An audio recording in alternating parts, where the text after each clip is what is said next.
साथियों, मैं आचार्य डॉक्टर राहुल अस्थाना, ज्योतिषाचार्य साधक, आप सभी का अपने YouTube चैनल में हार्दिक अभिनंदन और स्वागत करता हूं। साथियों, आज हम जिस विषय पर बात करने जा रहे हैं वो है वर्ष 2025।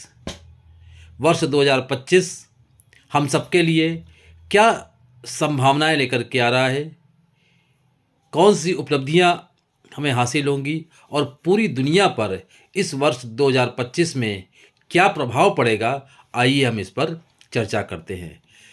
इसके अतिरिक्त वर्ष 2025 पर आध्यात्मिक क्या प्रभाव पड़ने वाला है, हम उस पर भी चर्चा करेंगे। सबसे पहले तो देखिए, वर्ष 2025 का पूर्ण योग 9 का अंक आता है। अगर इसको हम वर्ष 2025 को पूरा जोड़ेंगे, 2 + 0 + 2 + 5 तो = 9 आएगा। 9 का अंक एक पूर्ण अंक है।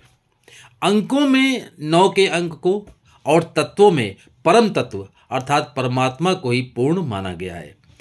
इस प्रकार ये तो देखिए साफ हो गया कि 9 का अंक पूर्ण अंक है, उसी प्रकार से जिस प्रकार से परमात्मा पूर्ण है।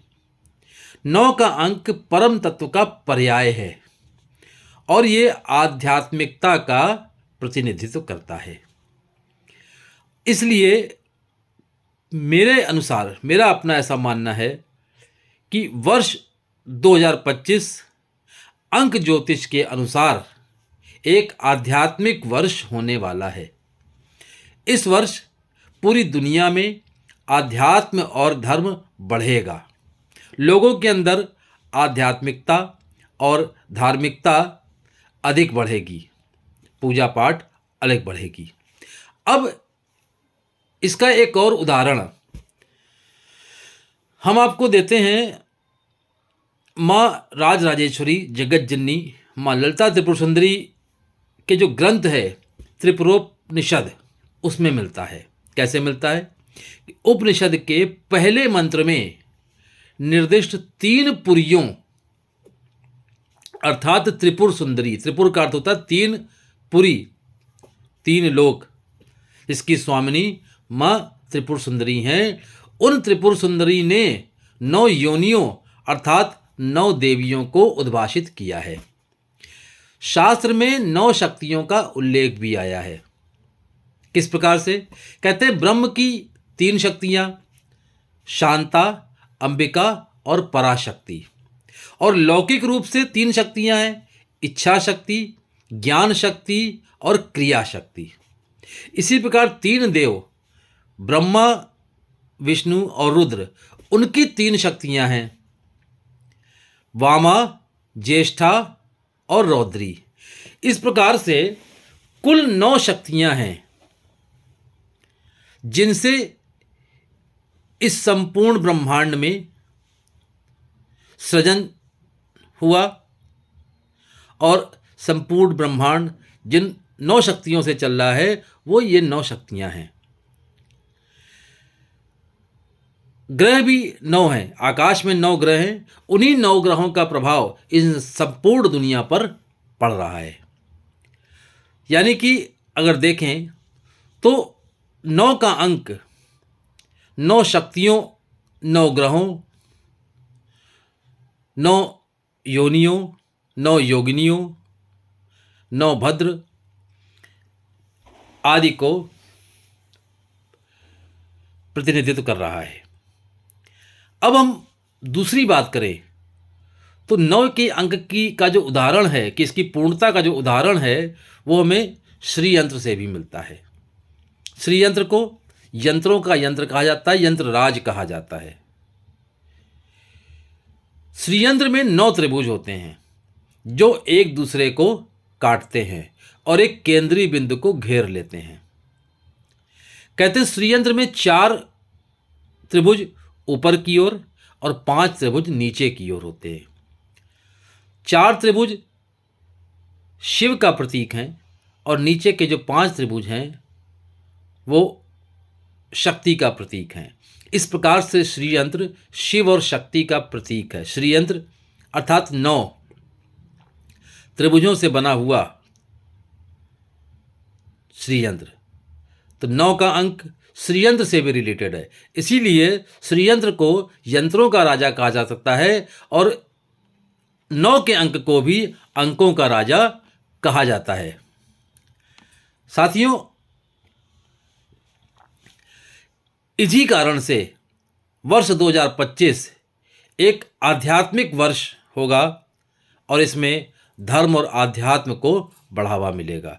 जो लोग इस वर्ष अपने पूजा पाठ को, धर्म को, अध्यात्म को बढ़ाएंगे, उनके लिए ये वर्ष अति लाभकारी होने जा रहा है।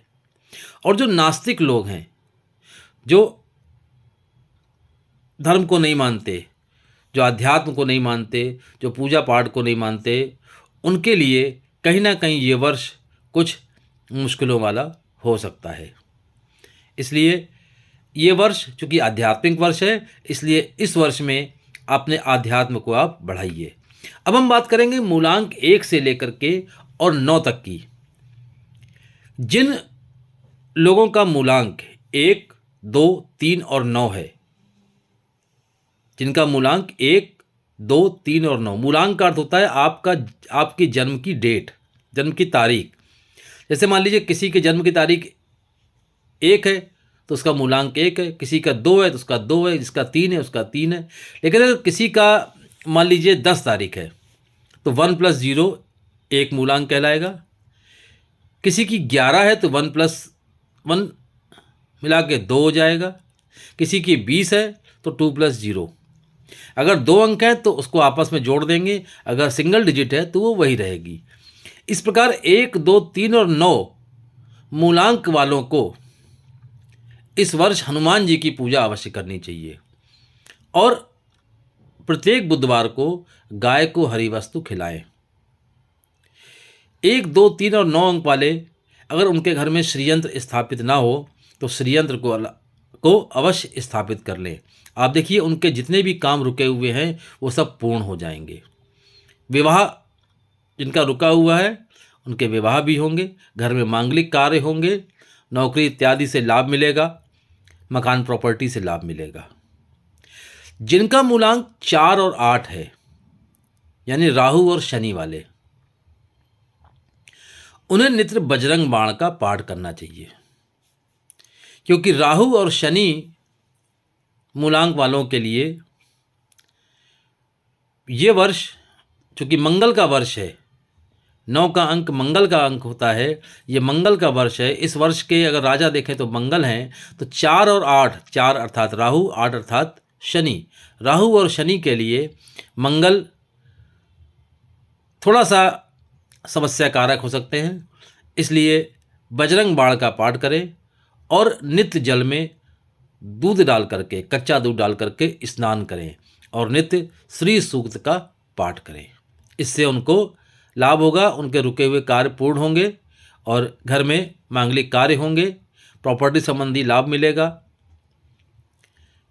रिश्तों में मान लीजिए दूरी हो गई है तो वो दूर होगी, कोर्ट कचहरी से लाभ मिलेगा।